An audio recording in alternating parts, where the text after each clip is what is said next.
Hello everybody. Now अब हम लोगों ने जो स्टीरियो केमिस्ट्री पढ़नी शुरू करी थी उसमें हम लोगों ने दो पार्ट्स देखे थे। स्टीरियो केमिस्ट्री के दो पार्ट्स हैं, एक कॉन्फॉर्मेशन, दूसरा कॉन्फ़िगरेशन। कॉन्फॉर्मेशन हम लोग पढ़ चुके हैं, इथेन का, एन ब्यूटेन, नॉर्मल ब्यूटेन और साइक्लोहेक्सेन का। अब हम लोग आ जाते हैं स्टीरियो केमिस्ट्री के कॉन्फ़िगरेशनल पार्ट पे। कॉन्फ़िगरेशनल स्टीरियोकेमिस्ट्री दो तरह की होती है, एक ऑप्टिकल स्टीरियो आइसोमेरिज्म और दूसरा ज्योमेट्रिकल स्टीरियो आइसोमेरिज्म। तो अब इसमें इसका पहला पार्ट पढ़ना शुरू करते हैं, जो कि है प्रकाशिक समावयवता या ऑप्टिकल आइसोमेरिज्म, या इसी को कहते हैं इनैंशियोमेरिज्म। तो ऑप्टिकल आइसोमेरिज्म या प्रकाशिक समावयवता स्टीरियो आइसोमेरिज्म का वो पार्ट है जिसमें जब सब्सटेंस का सेम मॉलिक्यूलर फॉर्मूला हो, यानी कि उसका आणविक सूत्र समान हो, लेकिन स्पेस में एटम्स का डिफरेंट अरेंजमेंट हो, भिन्न स्थानिक व्यवस्था हो, तब उन दोनों रूपों को कहा जाता है ऑप्टिकल आइसोमर्स। और ऐसे जो भी कंपाउंड इस तरह का बिहेवियर या व्यवहार एग्जिबिट करते हैं उनको कहते हैं ऑप्टिकल आइसोमेरिज्म को ये फॉलो कर रहे हैं। ऑप्टिकल आइसोमर्स के कुछ कैरेक्टरिस्टिक्स होती हैं, जैसे कि ऑप्टिकल आइसोमर्स एक दूसरे की मिरर इमेजेस होते हैं, यानी दर्पण छवियां होते हैं। ऑप्टिकल आइसोमेरिज्म उन मॉलिक्यूल्स में पाया जाता है जिनमें कायरल कार्बन हो या असम्मित कार्बन हो। कायरल कार्बन यानी वो कार्बन जिसमें लगे हुए सारे ग्रुप्स भिन्न हों या डिफरेंट हों। Optical isomers plane polarised light या समतल ध्रुवीकृत प्रकाश के प्रति अपना रिस्पॉन्स या प्रतिक्रिया अलग अलग देते हैं। अगर वो इस प्रकाश को या प्लेन पोलराइज्ड लाइट को राइट की साइड रोटेट कर देते हैं तो उनको प्लस या डी या डेक्स्ट्रो रोटेटरी कहा जाता है।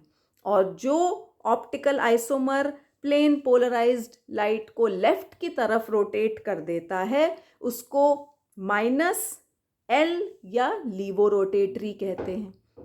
अब ये जो प्लेन पोलराइज्ड लाइट को रोटेट करने वाली बात है, इस पूरे प्रोसीजर को कहते हैं ऑप्टिकल एक्टिविटी। तो ऑप्टिकल एक्टिविटी क्या है और किस तरीके से देखी जाती है, ये हम लोग अब पढ़ते हैं। ऑप्टिकल एक्टिविटी वो एक्टिविटी या गतिविधि है जो कोई भी मॉलिक्यूल लाइट की तरफ दर्शाता है या शो करता है। ऐसे कंपाउंड्स जो लाइट की तरफ कोई भी रिस्पॉन्स या प्रतिक्रिया शो करते हैं उनको ऑप्टिकली एक्टिव कंपाउंड कहा जाता है। अब ये एक्टिविटी देखिए इस पूरे प्रोसीजर से शो की जाती है। तो ये आपकी ऑर्डिनरी लाइट है जो हर डायरेक्शन में मूव हो रही है। इसमें से हमने किसी एक प्लेन पे होने वाली लाइट को सेलेक्ट करना है, तो हमने एक पोलराइज़र लगाया। पोलराइज़र हमारा किसका बना हुआ है? निकोल प्रिज्म का बना हुआ है। उसकी वजह से हमें एक प्लेन पे पोलराइज होने वाली लाइट मिल गई, जिसको हम कहते हैं PPL या प्लेन पोलराइज्ड लाइट। अब इस लाइट, क्योंकि ये एक ही प्लेन पे है, तो इसमें जो डिविएशन होगा लेफ़्ट या राइट वो हमको आसानी से दिख जाएगा। तो अब इस लाइट को हमने अपने एक सैंपल, जिसको हमने एक सील्ड ट्यूब में ले रखा है, उस सैंपल में पास किया। तो ये देखिए, ये ओरिजिनल लाइट थी, अब ये लाइट टुवर्ड्स राइट रोटेट हो गई। ये अपने नेचर के अकॉर्डिंग राइट या लेफ़्ट रोटेट हो सकती है। तो जो ओरिजिनल थी उससे ये जो एंगल है ये हमने अल्फ़ा से डिनोट कर रखा है और इस एंगल से ये रोटेट हो गई, लेकिन अभी ये हमको दिख नहीं रही है तो हमें एक यहाँ पे दूसरा निकोल प्रिज्म लगाना पड़ेगा जिसको हम एनालाइज़र कहेंगे, और इस एनालाइज़र के बाद ऑब्जर्वर को ये डीविएशन दिखने लगेगा, तो उसे पता चलेगा कि ये जो सैंपल था ये ऑप्टिकली एक्टिव है या नहीं, और अगर ऑप्टिकली एक्टिव है तो लाइट को किस साइड में डीविएट कर रहा है और कितने एंगल से डीविएट कर रहा है। इस एंगल जो कि अल्फा से डिनोट किया गया है, ये change in angle of deviation है। इसको नापा जाता है पोलैरीमीटर से, और इसको दो तरीके से दर्शाया जाता है। इसको हम इस अल्फा को हम ऑप्टिकल रोटेशन कहते हैं, और ऑप्टिकल रोटेशन को दो तरीके से नापा जाता है, स्पेसिफिक रोटेशन और मॉलिक्यूलर रोटेशन।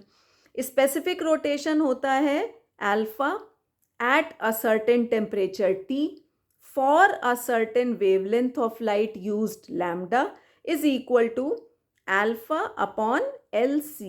अल्फा आपको पता है क्या है, ये एंगल है।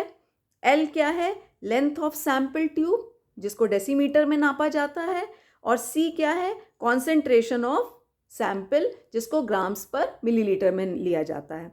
इसी का अगर मॉलिक्यूलर रोटेशन निकालना है तो m at a certain temperature and a wavelength is equal to specific rotation into molecular weight of the sample upon 100।